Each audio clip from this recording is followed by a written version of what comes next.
Pakistani officials are expressing outrage following what many in the international community are calling the brutal and unjustified use of Hillary Clinton against their nation. Secretary of State Clinton hit Islamabad at approximately 9 a.m. yesterday as most civilians were starting their workday or attending morning prayers.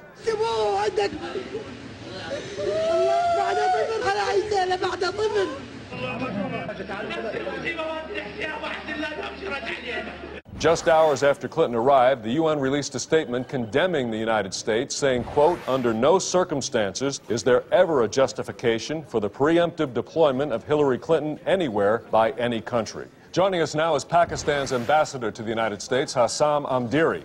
Thank you for being here, Mr. Ambassador. Preliminary figures we have here showing over 500 civilians suffered the full force of Mrs. Clinton, and over 1,000 more may have suffered some exposure to her inflexible hair and pseudo-folksy hand gestures. It's horrible. Innocent women and even children had to endure her stiffly rehearsed stories about farmers she met who inspired her. She was even sent into a hospital. That's awful. Mr. Obama clearly regards our people as beneath human dignity to have unleashed such a woman upon us. The Red Cross has set up camps just across the Afghan border for the tens of thousands of refugees who fled their homes to avoid Mrs. Clinton. They were the lucky ones. Many more were trapped inside the Clintonized area and could not escape her clumsy attempts to relate to them. So people were caught completely unaware. I'm afraid so. The Hillary Clinton warning sirens sounded just a few minutes before she hit. It was too late for most people.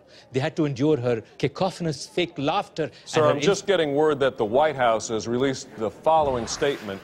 "We reserve the right to use Hillary Clinton in situations where all other options have failed." Mr. Ambassador, this sounds like a threatening tone. It is horrible. The world must unite against this act of naked aggression. Let 1,000 Hillary Clintons rain down upon those responsible for this. All right, Mr. Amdiri, thank you very much for joining us. Thank you. Intelligence reports have indicated that Pakistan is developing its own Hillary Clinton and that a Pre-Emptive, a stiff, humorless provincial representative, could be ready to use against a major U.S. city as soon as 2011. Moving on, medical researchers are close to finding another cure for erectile dysfunction.